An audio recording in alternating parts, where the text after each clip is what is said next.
Muito boa noite. Esse é o primeiro episódio do nosso MulaCast falando do Colorado. Eu sou o João Vitório e eu vim comentar a respeito do Grenal 4-4-1, né? Vitória colorada por 3-2 contra o rival. Eu vou começar falando sobre o pré-jogo, né? Sobre como que estava o clima antes do jogo, as expectativas dos dois times. Um panorama geral de como estava a situação antes do jogo, né? Eu acredito que era consenso no Rio Grande do Sul e na mídia em geral que o Internacional era favorito para esse confronto. Inclusive, né, aqui no Rio Grande do Sul se tem o costume de dar nome aos grenais, né? Você tem, por exemplo, o Grenal do século, que foi disputado em 89. Você tem o Grenal do fim do mundo. Basicamente, você tem essa tradição de se dar nome aos clássicos, né? Desde esses nomes mais emblemáticos, assim, o Grenal do século, o Grenal do fim do mundo. Assim, por exemplo, um Grenal que eu me recordo que é o Grenal do Trator, se não me engano, em 2016. Você tem essa característica dentro do estado de dar nome aos granais, né? Geralmente por alguma coisa que acontece antes, alguma situação, algum contexto do jogo, algum evento que acontece dentro da partida, enfim, se dá nome aos grenais. E eu acredito que esse grenal disputado no Beira-Rio é o Grenal 4-4-1, é o Grenal dos mano a manos, porque se discutiu muito dentro da imprensa local, da imprensa gaúcha, a respeito das qualidades dos elencos, né?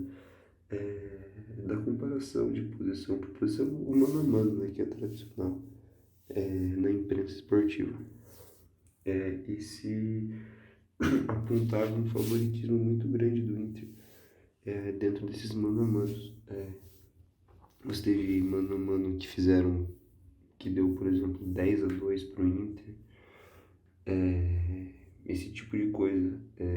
No caso 10-2 porque eles fizeram contando os treinadores também. Enfim, você tinha esses resultados meio absurdos. Desculpa, eu tô tossindo bastante e tô com a voz fraca, porque, enfim, fui ver o jogo aqui no estádio. E foi um jogo bem emocionante, mas mais pra frente eu falo do jogo em si. Enfim, você teve mano a manos que deram, por exemplo, 9-3 pro Inter, 10-2. Tava nessa toada, assim. Inclusive foi perguntado, né, pro Brum, que é um dirigente do Grêmio, a respeito do mano a mano, né, sobre como o Grêmio via isso, como o Grêmio encarava isso. Também foi perguntado ao Inter. Se debateu muito a questão do mano a mano dentro do cenário esportivo aqui do Rio Grande do Sul. Eu falo aqui do Rio Grande do Sul porque eu tô em Porto Alegre ainda. Falando do jogo mais especificamente, né? O Inter confirmou esse favoritismo no começo. O Inter estava dominando as ações. O jogo acontecia majoritariamente no campo de defesa do Grêmio, no campo de ataque do Inter. O Inter criava soluções, principalmente com o Bustos na direita. O Wanderson foi um pouco abaixo hoje pela esquerda. Mas aí acontece o primeiro fato da partida, né, que é o gol contra do René. E é um gol contra que o torcedor que é mais supersticioso, o torcedor que é mais apegado nessas coisas, já deve ter pensado quando saiu o gol que ia acontecer tudo de novo, sabe? Que a história ia se repetir, que o Inter ia afundar mais uma vez no Grenal, uma coisa que tem sido recorrente nos Grenais do Gauchão. E não aconteceu, né? Uma coisa muito positiva foi que o Inter conseguiu buscar um empate. Que eu vou falar um pouquinho mais na frente sobre esse empate, mas eu queria tocar no assunto René, que é um assunto muito debatido entre os colorados, né? Principalmente por conta das falhas dele contra o Fluminense. Ele também falhou contra o River Plate no Monumental, mas não se fala tanto porque o Inter passou, né? Mas ele é um jogador, ele é com certeza o jogador mais debatido dentro do time titular. A direção, imagino eu, que vai intensificar as buscas por um lateral esquerdo depois desse Grenal, porque não tem alternativas a ele. O Cudê usou o DP no improvisado, não deu certo, e usou o Taulara, que aparentemente não quer nada com nada, voltou acima do peso nessa temporada. E, enfim, o Inter com certeza é a maior carência no elenco atual, o René. E quando o Inter toma esse gol, eu fico pensando, eu pensei no que o Dudu falou no podcast sobre o Vasco, em determinado momento que ele falou sobre azar. Se o Vasco estava tendo sorte esse ano, que teve de azar no ano passado no Campeonato Carioca. E eu comecei a pensar sobre essa questão da sorte e do azar, sabe? Comecei a pensar, será que o René é azarado? Será que é azar que o René tem? Porque ele não é mau jogador, sabe? Ele cumpre um papel muito importante dentro do esquema do Cudê. O Cudê até falou isso na coletiva hoje. Falou sobre os vários papéis que o René cumpre dentro de campo. É um jogador muito obediente taticamente. Mas eu comecei a pensar, será que ele tem azar? Será que ele é um cara azarado? Só que no decorrer do jogo ele continuou falhando. O psicológico dele afundou completamente depois do gol contra. E eu acredito que não seja azar. Eu acredito que seja justamente esse fator psicológico. Porque se ele é um jogador, se ele é um bom jogador, em condições normais de temperatura e pressão ele joga bem, ele desempenha bem. E quando chega no momento decisivo, no momento que se exige mais do jogador em todos os aspectos, ele sucumbe, e isso se dá sucessivamente, eu não consigo colocar na conta da sorte ou do azar. Eu preciso tentar encontrar outros motivos. E eu acredito que seja um motivo psicológico. Eu acredito que ele simplesmente não seja preparado para esses momentos. Eu acredito que talvez a contratação de um lateral esquerdo titular vai fazer bem para ele, uma concorrência dentro do elenco vai fazer bem para ele, tirar um pouco dessa responsabilidade dele na função, talvez ajude, não sei. Mas o René tem que ser observado. E o Antony, eu queria falar sobre o Antony também nesse lance do gol contra, porque assim, a culpa é do René. Digamos que 90% da culpa do René, mas os outros 10% eu coloco na conta do Antony, porque ele é um goleiro inseguro. Os companheiros não têm confiança nele, a torcida não tem confiança nele, e ele fez que ia sair do gol e ficou no vai não vai. E o René se complicou ali sozinho, mas se você olhar o lance, você vê que o Antony ameaça de ir e não vai. Então meio que essa indecisão também prejudica o René, que é o principal culpado. Mas, enfim, eu acho que o Antony também divide essa culpa junto com o René. Aí o segundo ponto é o empate, né? O Maurício empata num chute cruzado, no canto. O Marquezinho não alcançou. E aí entra a primeira parte do que eu quero falar, que é pra mim a principal questão do jogo, que aí já se mostra o primeiro poder de reação do Inter, e a primeira amostragem é da questão anímica, que pra mim é a principal questão desse jogo, é o principal diagnóstico a ser feito dessa partida, é a questão anímica do Inter. E o primeiro indicativo é esse gol de empate do Maurício, no chute de fora da área. Não tem muito o que falar sobre esse lance, né? O Maurício é um excelente finalizador de média distância. O Alan Patrick passou para ele e ele achou espaço, bateu cruzado. O Marquezinho talvez poderia ter defendido, a bola foi muito no canto, mas ele tomou um gol parecido contra o Santa Cruz, em que ele também não alcançou essa bola. Enfim, vou deixar para o Juliano comentar sobre os jogadores do Grêmio, mas eu acredito que talvez ele poderia ter feito melhor. Mas aí já mostra o poder de reação do Inter, né?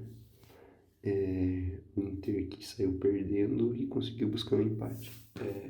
Algo que em anos passados talvez fosse inimaginável, principalmente se considerar o Grenal, onde o time costumava afundar. Mas eu vou entrar nisso de modo mais aprofundado mais pra frente. Aí no segundo tempo, o Grêmio sai da frente novamente com o Vila Sante, num gol, enfim, um gol estranho.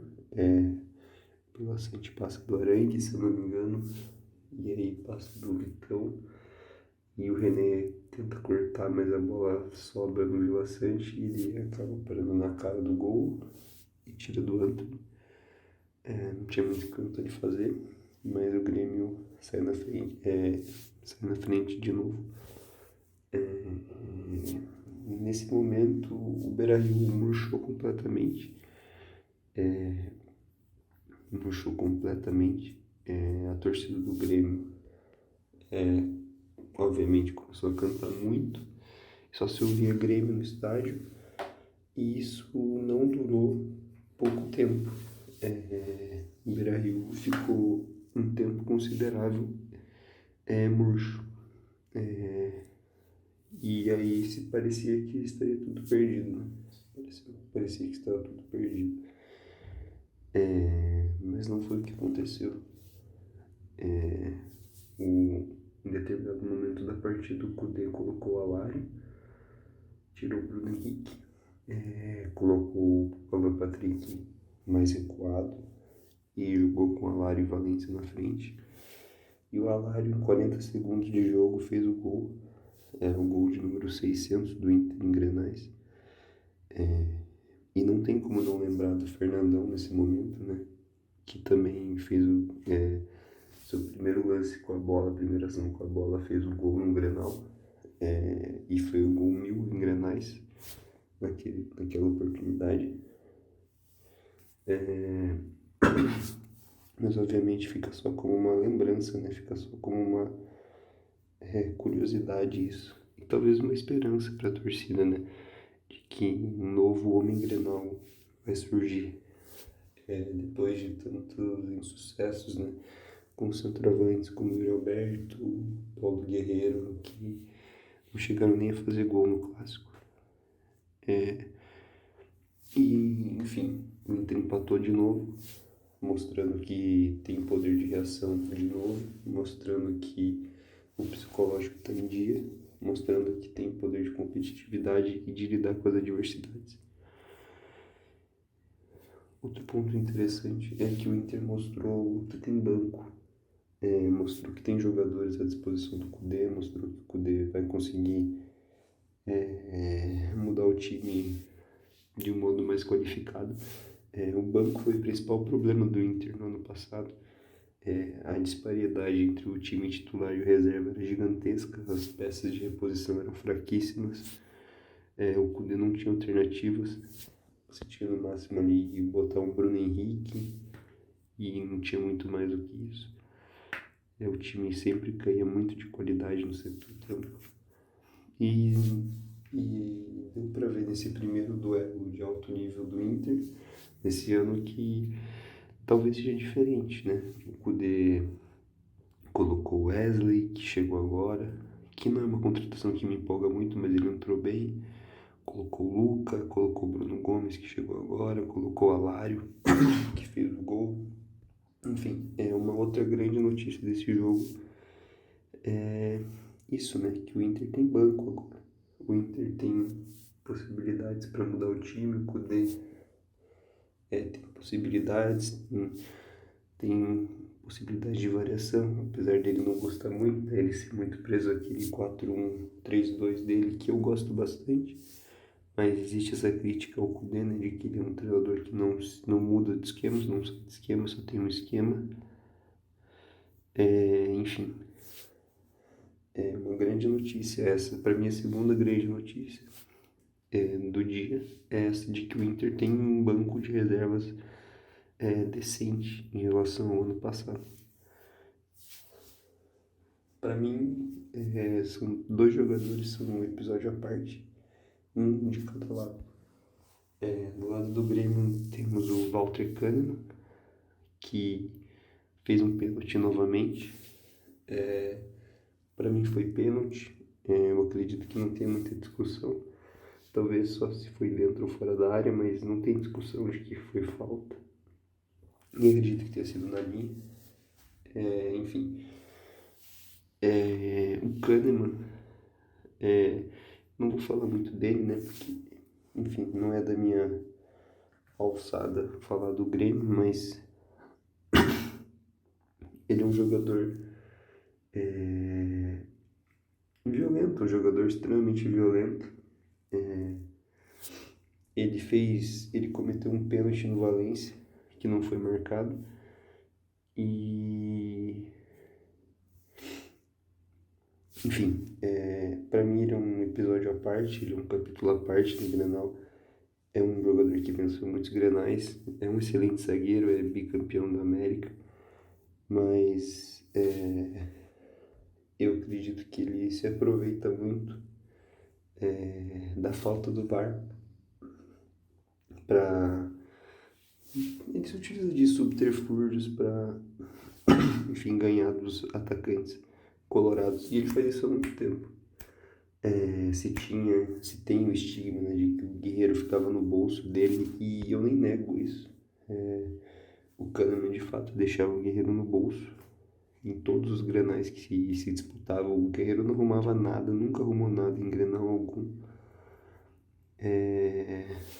Mas enfim, o Kahneman é um jogador que para mim foi o protagonista do Grêmio nesse Grenal, negativamente falando, mas é o jogador que foi mais comentado, sem dúvida nenhuma, junto talvez com o Marquezinho. Talvez sejam os dois jogadores mais citados do Grêmio. E no Inter, eu queria falar do Alan Patrick. Não foi o melhor em campo, não foi o melhor jogador do Inter em campo, nem de longe. Ele não fez uma boa partida, inclusive. Não achei que o Alan Patrick foi bem. Ele dá assistência pro Maurício. Mas enfim, é um passe, né? Pro lado, basicamente, não é um passe de dificuldade muito alta. Ainda assim, uma assistência. E faz o gol de pênalti. Mas eu acredito que ele tenha tomado muitas decisões erradas durante o jogo. Inclusive tem um lance que o Arangues chuta, se eu não me engano, e sobra para ele. Ele tinha espaço para dominar, para fazer melhor com a qualidade que ele tem. Bate de primeira e isola a bola. Eu acredito que ele... E eu acredito que essa temporada ele tem pecado bastante nas decisões dele. Obviamente ele toma muitas decisões certas, e quando ele toma a decisão certa, ele tem muita facilidade para elaborar a jogada, porque ele tem muita qualidade. Mas eu tenho notado um problema nas tomadas de decisões do Alan Patrick. nessa temporada especificamente. Teve a confusão, né? Depois do gol do Inter, teve a confusão. Eu não consegui perceber bem como que foi que começou tudo. Eu acho que foi uma discussão entre o Reinaldo e o Bustos, eu não tenho certeza. Mas o Reinaldo estava envolvido, eu não sei como era o jogador do Inter. Mas enfim, isso é Grenal, né? Isso não vai mudar. Sempre vai ter esse tipo de coisa. O Grenal tem ficado cada vez mais violento. Eu acho que tem se fomentado muito essa rivalidade nos últimos anos. E, enfim, nunca vai mudar. Não adianta, não tem muito o que fazer. Faz parte da rivalidade. Ninguém quer perder. Ninguém gosta de perder o Grenal e ninguém vai ficar quieto quando perder o Grenal e todo mundo vai brigar pelo seu. E vai ter discussão e vai ter briga. Não vai. Tipo, é muito fácil você falar cenas lamentáveis, isso mancha o clássico, não é pra ser assim, mas enfim. Isso não vai mudar, isso é do Grenal, isso é do clássico e pode ser repudiado o quanto for, vai continuar sendo assim. Para mim, o principal ponto dessa vitória, que é algo que eu já toquei antes, né, falando do gol do Maurício, do gol do Alário, a principal notícia dessa vitória colorada é a questão anímica. Os torcedores de times que estão há muito tempo sem ganhar título, como é o caso do Inter, eles costumam buscar explicações surreais para as coisas. Eles tentam se desvencilhar do campo e buscam outras explicações. Então, eu não sei por que isso acontece, mas é fato que isso acontece. Talvez porque os resultados negativos em campo se repitam tanto e de tantas formas diferentes que se perca a capacidade de explicar as coisas simplesmente pelo campo. E a gente tem essa necessidade, né, de explicar por que as coisas acontecem, de entender como as coisas acontecem. Sendo que muitas vezes não existe explicação. Ou são vários eventos distintos e cada um tem uma explicação. Mas na tentativa de reunir tudo e querer explicar de uma forma, os torcedores acabam buscando explicações das mais diversas e das mais surreais possíveis para explicar determinadas coisas. E a torcida do Inter é muito boa nisso. Se tinha, por exemplo, a estigma de que os culpados por Inter não ganhar títulos eram Edenilson, Patrick, na época que eles estavam aqui, que se tirasse eles ia dar tudo certo. Isso, sei lá, 2019, 2020, Inter já vinha do quê? Desde 2011, desde 2010 sem ganhar um título que não fosse o Gauchão. Enfim, se tem muitas explicações e muitas buscas de entender o porquê não dá certo, né? E o porquê as vitórias e os títulos não vêm. Eu tenho uma tese sobre isso, eu tenho uma teoria sobre a questão do Inter e a zona de conforto que se instaurou na equipe desde a época vitoriosa de 2006 a 2010. O termo zona de conforto, né, que foi usado pelo Fernandão naquela coletiva em que ele saiu do Inter, deixou de ser treinador do Inter. Mas eu acho que esse jogo específico é um prato cheio para essas teorias e para essas ideias dos torcedores. Porque uma coisa que vem muito com essas tentativas de explicação é tentativas de buscar saída para essa fase ruim. Então tudo vira motivo para falar agora vai mudar, é virada de chave. O Inter nos últimos anos tem sido o clube das viradas de chave. Quando subiu da Série B é porque ia virar a chave, daí foi terceiro colocado do Campeonato Brasileiro, ganhou um Grenal naquele ano, com o gol do Edenilson também falaram em virada de chave. O Inter tem sido o clube das viradas de chave recentemente. E falar em virada de chave também é uma técnica que se usa sendo torcedor para tentar ter uma visão mais otimista da coisa, né? Porque não existe virada de chave. Esse termo não faz sentido, assim, sabe? Uma figura que os torcedores fazem para acreditar em algo maior, para acreditar numa mudança que vai vir da noite pro dia e não vai, sabe? É uma coisa que não acontece. Não existe virada de chave, não existe um time está fadado a perder, em determinado momento se vira a chave e ele vira um time que vai se tornar vencedor. E não existe isso. O Inter passou por isso várias vezes nos últimos anos. Acredito que a principal tenha sido a vitória contra o Grêmio no Brasileirão de 2020, que foi disputado parte em 2021, de virada por 2-1, gols de Abel Hernandes e gol de Edenilson de pênalti. Se falou muito em virada de chave naquela época, principalmente porque o Inter não ganhava Grenal naquela época, tava mal, perdia muitos Grenais. E se falou muito em virada de chave, que aquela vitória iria dar o título brasileiro e não deu. Porque simplesmente esse tipo de coisa não existe. Mas esse jogo de hoje, esse 3-2, é um prato cheio para quem gosta de falar em virada de chave, para quem gosta dessas explicações, dessas soluções surreais para as coisas. E eu sou uma das pessoas que gosta desse tipo de explicação. Eu acredito que exista o aspecto místico dentro do futebol. Eu acredito que exista. Que o futebol não é só explicado com o que a gente vê. Existe muita coisa que influencia as partidas, existe questão anímica, existe questão mística mesmo. Eu acredito que existe uma mística por trás do futebol. E essa partida é um prato cheio, como eu já disse, para quem acredita nessas coisas. Porque o Inter é um clube que tem muita dificuldade para virar as partidas. É um clube que se falou muito nisso recentemente, é um clube que sucumbe nos momentos difíceis.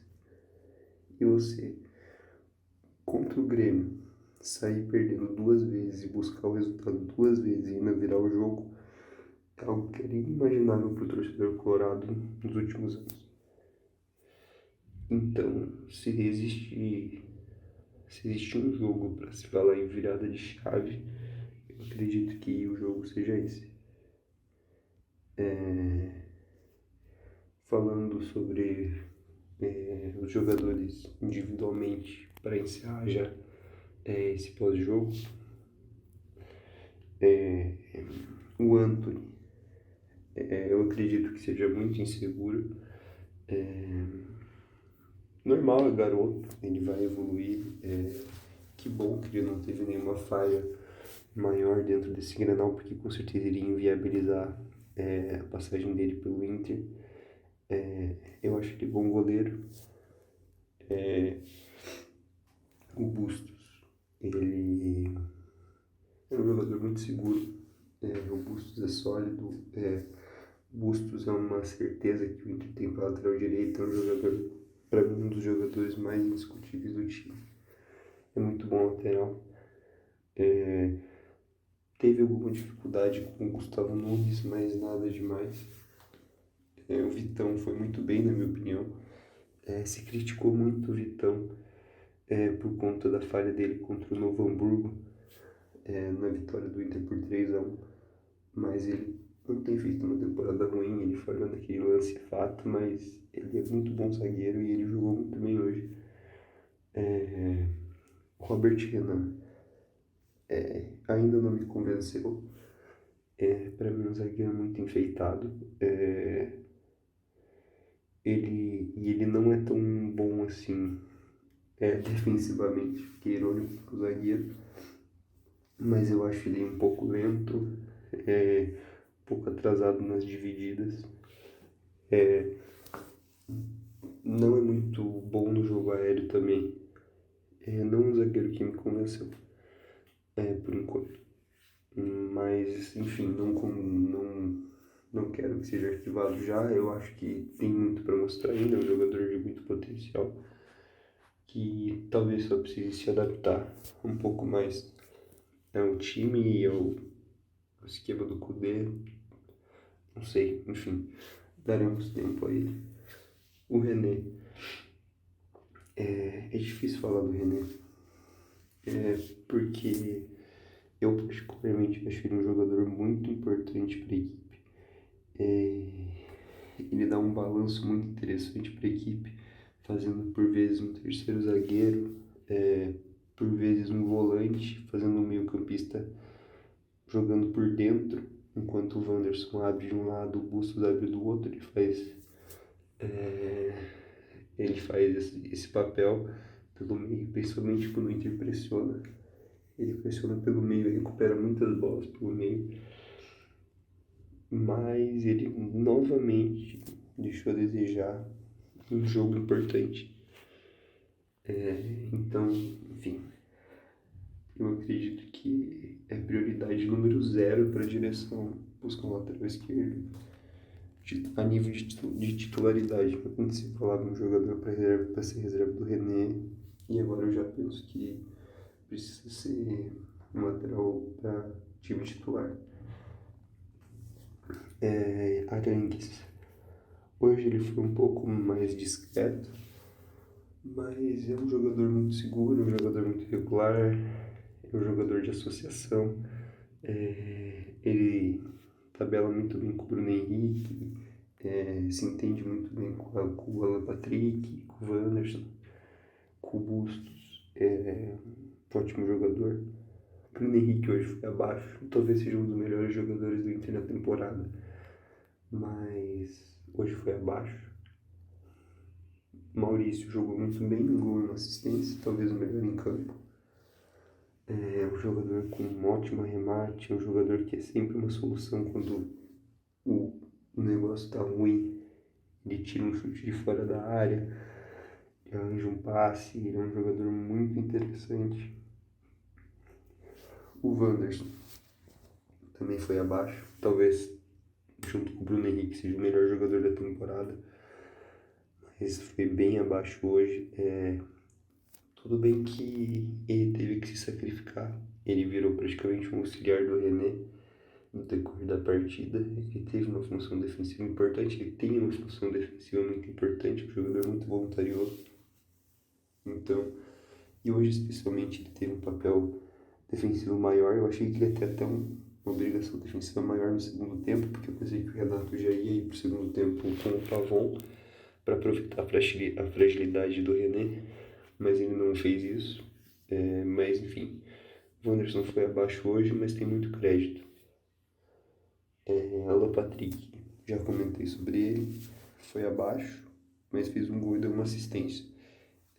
Quando precisa ele tá lá, e é o craque do time. Os craques têm jogos ruins, desculpa, mas enfim, decisivo. Valência também foi abaixo. O Ener Valencia não fez um bom jogo. É verdade que ele sentiu, né, no aquecimento, o Bustos deu um carrinho nele, aí ele sentiu, não sei até que nível isso prejudicou a partida dele. O Kudê tirou ele para pôr um atacante, para pôr o Luca. Não é algo muito recorrente, mas enfim, tem que ver, né, que o boletim médico vai dizer sobre a situação do Valencia. Não sei se está lesionado, mas enfim, ficou abaixo hoje. Os que entraram, o Wesley fez boa partida, ele quase fez uma jogada interessante ali pela esquerda, acabou batendo fraco.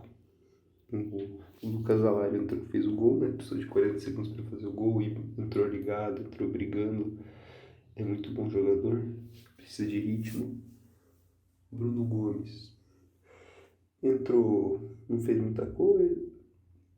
Ele chamou a responsabilidade, ele pedia a bola, ele não se escondeu do jogo. É um jogador que eu gosto bastante. Eu não entendi porque ele não foi usado na primeira passagem, mas enfim, é um jogador que eu gosto.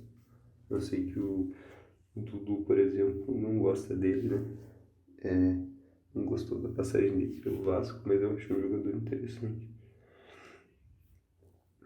E quem mais que entrou? O Luca, né?